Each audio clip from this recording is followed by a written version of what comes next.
Hello friends, मैं सी रेनू सिंघल आप सब लोगों का हमारे यूट्यूब चैनल लॉ वॉलेट पे स्वागत करती हूँ। बहुत लोगों को कंफ्यूजन है कि टीडीएस पेमेंट की डेट, टीडीएस रिटर्न की डेट और एडवांस टैक्स की डेट 2019-20 की एक्सटेंड हुई है या नहीं हुई है। मैं एक एक चीज ऑर्डिनेंस 20 की हेल्प से अच्छे से क्लियर करूंगी। सभी एक्सटेंशन को समझने की कोशिश करेंगे, तो इसे अच्छे से समझने के लिए वीडियो के एंड तक बने रहिएगा। और अगर आपको हमारा चैनल पसंद आता है तो हमारे चैनल लॉ वॉलेट को सब्सक्राइब कीजिए और हमारी वीडियोस को ज़्यादा से ज़्यादा लाइक एंड शेयर कीजिए। सबसे पहले हम देखते हैं टीडीएस की रिटर्न की डेट। जनवरी 20 से लेके मार्च यानी कि फोर्थ क्वार्टर ऑफ 2019-20 की ओरिजिनल ड्यू डेट है 31 मई 2020, जो कि 30 जून तक एट प्रेजेंट एक्सटेंड कर दी गई है। इसके लिए हम चेक करते हैं ऑर्डिनेंस। ये है हमारा ऑर्डिनेंस 2020। ऑर्डिनेंस जैसे कि आपसे पहले भी हमने शेयर किया था कि जनरल 6 मंथ की वैलिडिटी होती है, फिर इसको रेगुलराइज करना होता है। ये चीज यहाँ फर्स्ट पैराग्राफ में भी बताई गई है। इसमें स्पेसिफाइड एक्ट बताए गए हैं। स्पेसिफाइड एक्ट में इनकम टैक्स एक्ट भी इंक्लूडेड है। देन स्पेशल रिलैक्सेशन जो दी गई है, relaxation on certain provision of specified act, जिसमें मीन्स इनकम टैक्स मैंने बताया ऊपर से आपको, इनकम टैक्स भी इंक्लूड करता है।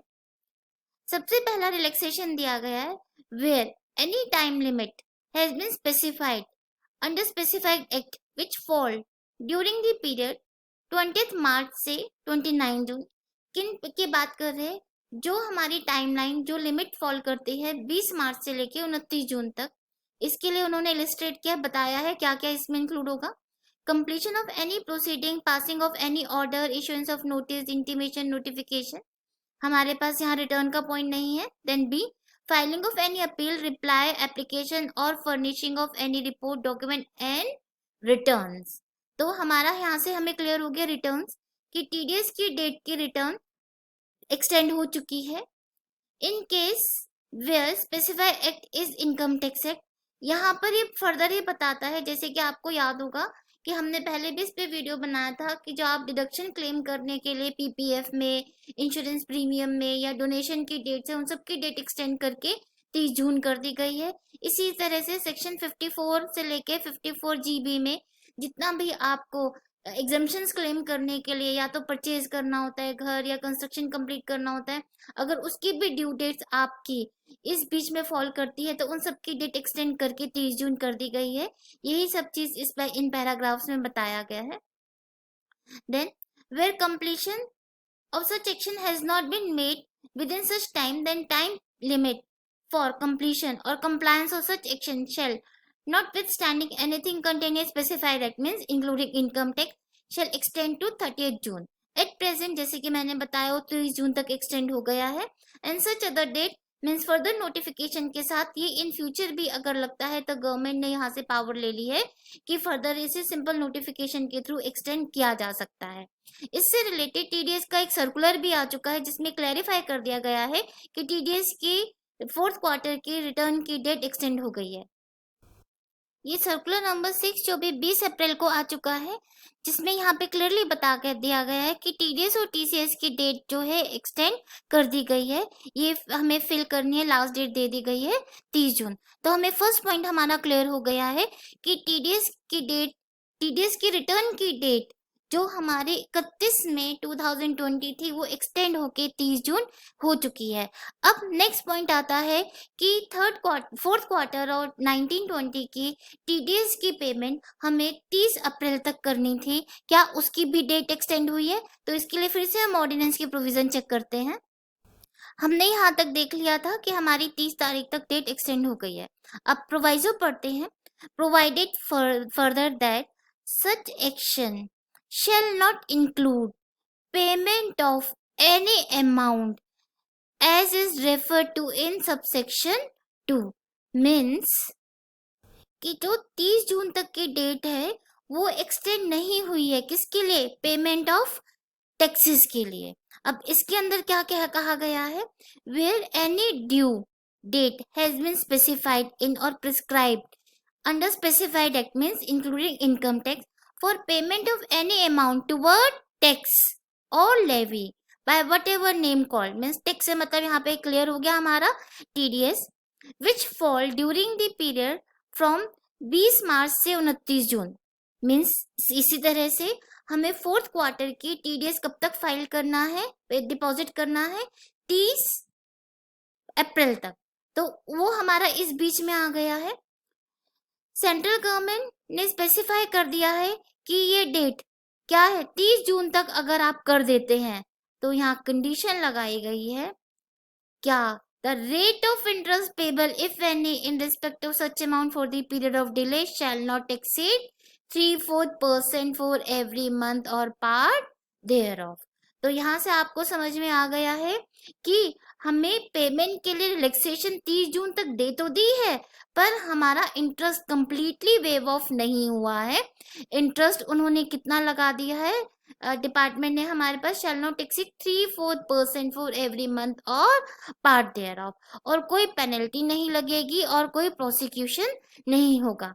मीन्स यहाँ से हमको क्लियर हो जाता है कि TDS हमको जो 31 मार्च तक का मीन्स फोर्थ क्वार्टर का है उसको हमें 30 अप्रैल तक देना होगा। वो डेट एक्सटेंड नहीं हुई है, सिर्फ इंटरेस्ट को रिड्यूस किया गया है और पेनल्टी और प्रोसिक्यूशन इस तरह के कोई भी एक्ट हमारे अगेंस्ट नहीं हो पाएंगे।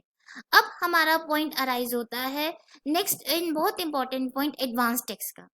अब सबसे पहला क्वेश्चन तो माइंड में यही आता है एडवांस टैक्स का पॉइंट यहाँ आना ही नहीं चाहिए। क्यों? क्योंकि यहाँ पर बात हो रही है 20 मार्च से लेके 29 जून और एडवांस टैक्स की डेट है 15 मार्च।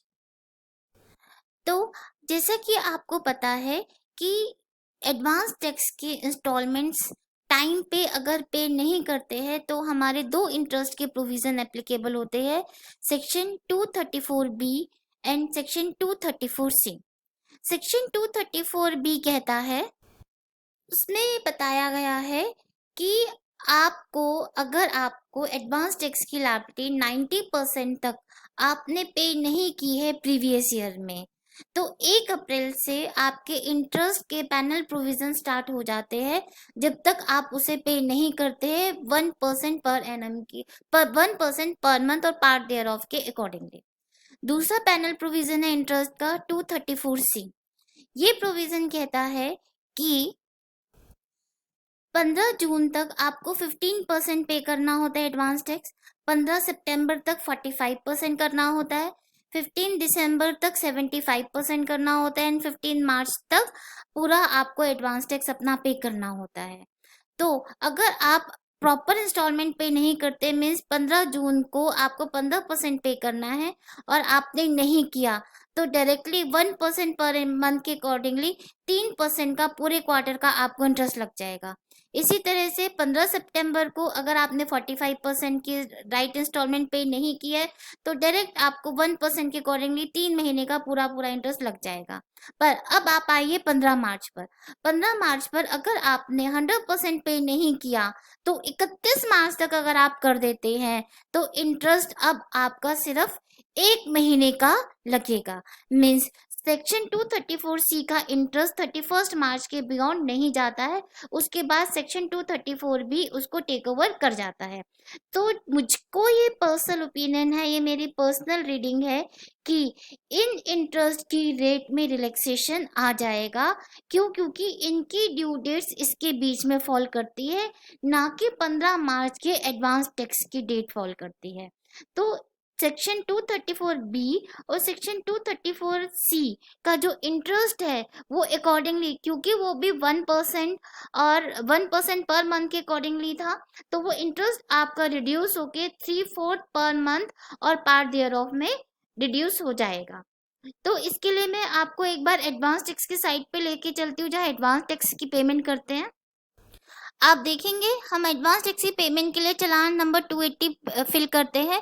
यहाँ पर आ रहा है कि कोविड-19 के रिलीफ मेजर के रीजन से इनकम टैक्स डिपार्टमेंट ने परमिट किया है टैक्स पेयर को असेसमेंट ईयर 2020-21 का एडवांस टैक्स आप 30 जून तक पे कर सकते हैं।